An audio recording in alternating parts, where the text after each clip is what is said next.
Interruptions. We do them all the time. We rarely, I think, speaking on behalf of the human race, think about why we do it. We don't seek to control them. It just happens. We seem to accept them. I think interruptions can and should be managed. And I believe then relationships, either transactional in conversation or in general, would improve. So I'm going to try and hit on 4 key questions here. Why do we interrupt? How do interruptions impact and affect conversational outcomes? Because there are results of interruptions. They lead to certain things happening or not happening. Can we truly eliminate or at least lessen our interruptions? Excuse me. And I believe, yes, we can. If not eliminate, we can certainly reduce them if we have the will, because are the potential benefits worth the effort? Let's see where this takes me. If there's a particular book that this is based upon, it is unquestionably the current, I like to think, Nancy Kline book, following Time to Think, More Time to Think, and others before it. The current Nancy Kline book that I'm at the moment reading at this present time is The Promise That Changes Everything. And it's I won't interrupt you. The promise that changes everything is I won't interrupt you. It's categorical. It says I will not interrupt you. That's a heck of a promise for a lot of people to make. Speaking as an over-enthusiastic serial interrupter, I'm already finding it a challenge, but I'm giving it a go, and it's making me reflect upon my own habits, bad ones as they are. So 8 reasons for interrupting. Let's have a look at them. The 8 reasons for interrupting that Nancy Kline was given when she asked people she was doing her research with. These are the 8 reasons that they gave her for interrupting.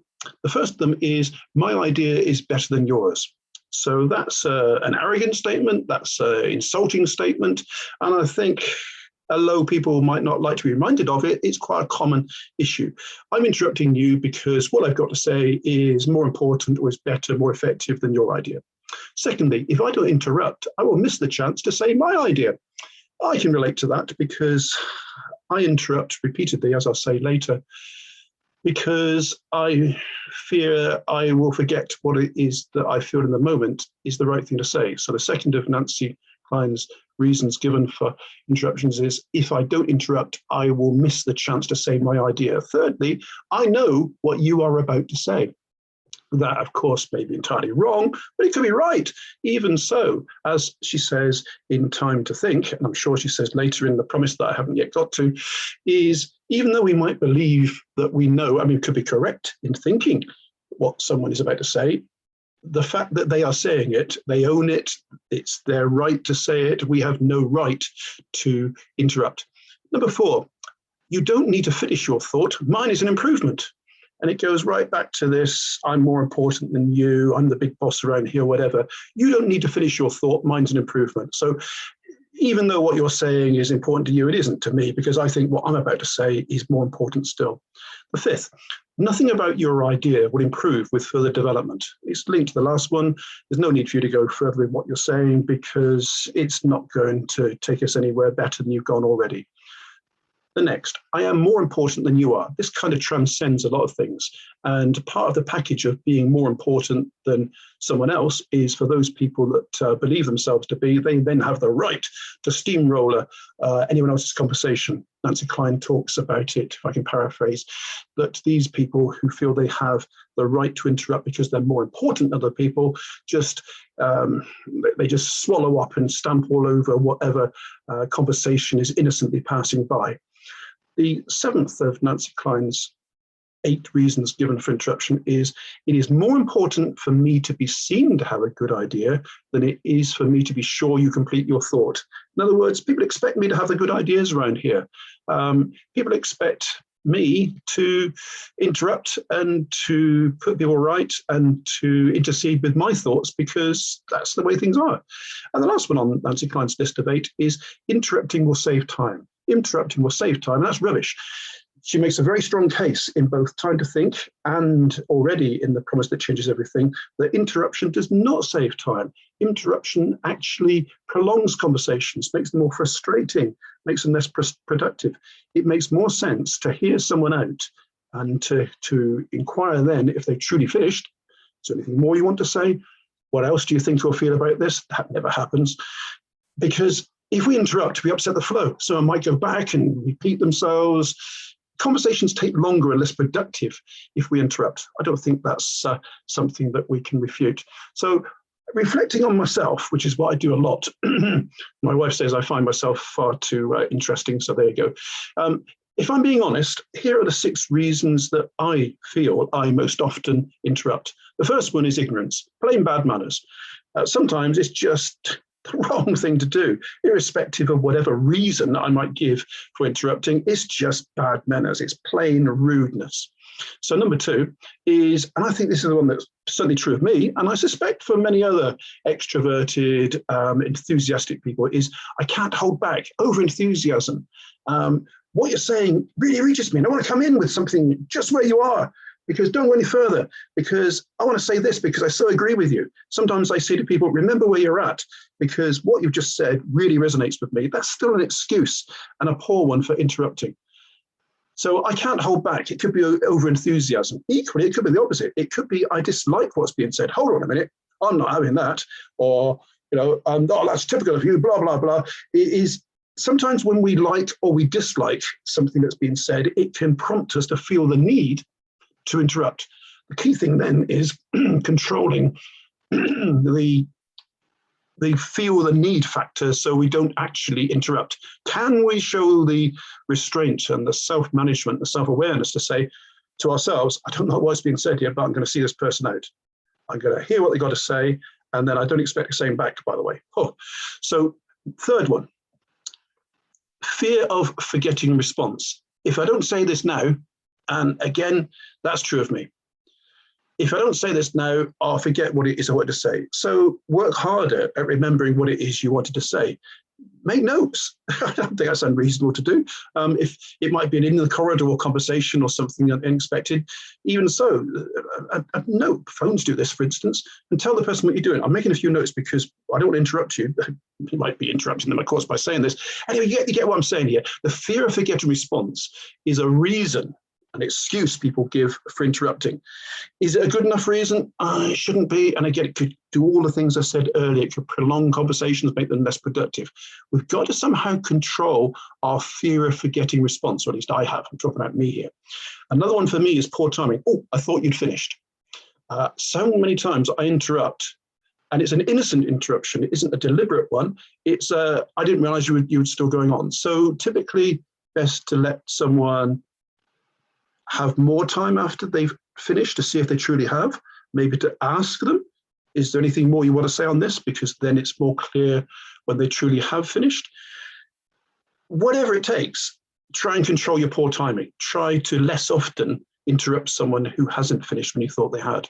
Due to come, I am not really interested in what you are saying. That's an honest one, isn't it? Because let's not kid ourselves. Nancy Kline in Time to Think, the first component of the 10 of Time to Think is attention. She talks about the need in conversation, for instance, to be 3 things coming: respectful, interested, and the really tough one, fascinated by what people say. That's not always possible. Let's be perfectly honest. I can just about get respectful. I can even, with an effort, get interested in what people are saying. And I really mean that, and because a lot of what people say does interest me. Fascination, that's a big ask. Am I truly fascinated by a lot of what people say? No more than they are about what I've got to say to them and at them. So the 5th on my list of 6 reasons I interrupt is I am not really interested in what you're saying. Now, that might sound a terrible thing for someone who's in the development business, who works with people on their own learning and so on. But the realistic, absolutely pragmatic, how it really is answer is the conversations we have with people in whatever work context aren't ones we choose. And we find ourselves in long conversations of great interest sometimes to the person who's speaking that we don't share in terms of that mutual interest. So we have to make an effort. And if we can get as far as interested, that's probably as near as we get to fascination. Fascination, yeah. If you're telling me where I need to go to pick up 8,000 quid in used readies and fivers left in a bin somewhere, I'll be fascinated. We don't often get that. It grabs me entirely what you're saying. I'm really fascinated by that, and I'm not going to interrupt you for that reason. So another reason I interrupt is I'm not really interested in what you're saying, as interested as you'd like me to be. Last one on my list is You go on and on. If you spoke for less time, I wouldn't interrupt. Let's be perfectly straight here. If people in conversation spoke in short, concise, to the point bouts, at a time, then we wouldn't be interrupting so much. If the average contribution to a conversation was 25, 30 seconds, then it's far less likely people would be interrupted. But maybe that's just an excuse, and I think it's a poor one, of me interrupting. Maybe I should just be more respectful. There you are. This is tough, this stuff. It's not easy. So I've been digging around. I've been looking for, and there is plenty of published material around interruptions. I'm interested in man-interrupting. I did a podcast on this one recently with Rebecca Norton. Man-interrupting is about men unnecessarily interrupting women. There's all sorts of stats around that. I won't get into that. I've been there in a sense. So here are 6 reasons given by Marty Nemko in a Psychology Today article, which is based on his doctoral dissertation. And Marty Nemko in America gives 6 reasons for interrupting. There's some overlap here, as you might expect. The first of these is, I'll forget what I was going to say. That's, I claim, to be my big one. Second one is, interrupting shows I understand. Romantic couples and twins prize being able to finish each other's sentences. Yeah, they do. But how many conversations do we have with romantic couples and twins? Most of our conversations are with ordinary mortals who are not romantic couples or twins, and therefore we should show a respectful need to listen rather than interrupt. So interrupting isn't an excuse when we think we know where someone's going. We should still let them finish. Number 3 on the Marty Nemko list is, I'll seem too passive and disinterested. That's interesting. That's new and that's different from what the other 2 lists have given so far. I'll seem too passive and disinterested. In other words, unless I interrupt, it won't look like I'm actually here. It won't look like I'm engaged. And there is an argument for that. That's interesting what you've just said there, because I feel this. Nonetheless, you've still interrupted. You still upset someone's flow. You might still make that a less productive conversation. But I understand to a degree, I'll seem too passive and disinterested. It's still not a good enough reason for me, though. So 3 to come. The 4th one is, interrupting increases the conversation's energy. Interrupting, getting good here, aren't I? Increases the conversation's energy. It's an understandable excuse, but it's still an excuse. It might appear to increase the conversation's energy because it introduces another party. It might take it another direction, which isn't always a good idea. You could be hijacking it. It's still an excuse for interrupting. So interrupting increases the conversation's energy. I can understand why someone would say that. I really can. It's still a poor excuse. 2 to come. Some people welcome being interrupted, Marty Nemko suggests, like when they've gone off track. Well, that's a bit of a presumption. That's a perception issue. I think you're going off track, so I'm going to interrupt you and get you back. There's a case for that, perhaps, in certain instances, maybe in recruitment interviewing, I don't know. Some people welcome being interrupted, like when they've gone off track. Maybe they do, but if they do, less often than we might believe. And we should interrupt less often, perhaps, than we would in that circumstance, which I don't think is often felt by the person themselves. And lastly, as Marty Nemko's 6 reasons for interrupting is, what if they go on a long rant and won't get a word in edgeways? Kind of, so what? They've got the right to. If you want to get the most from what they feel about something, let them go on a long rant. Do you have the self-management to say, talk as long as you like, because I'm fascinated by what you're saying. I'm interested. I respect you. To show a lack of respect, to show a lack of interest, just get in there and keep interrupting because you think they've gone on too long. So it doesn't hurt to be reminded of the WAIT model, does it? I like this. The WAIT model, W-A-I-T, is why am I talking? And in the context of interruption, why am I talking in the form of an interruption to what you are saying? This isn't making me a perfect person. It doesn't make anybody a perfect person just thinking about interruptions. It's all about what we do to manage that process. It's all about consciously and with a will to improve, actually doing something to manage better the interruptions that we make in conversation with others. I hope that helps. Let me know as ever if it has done. All for now.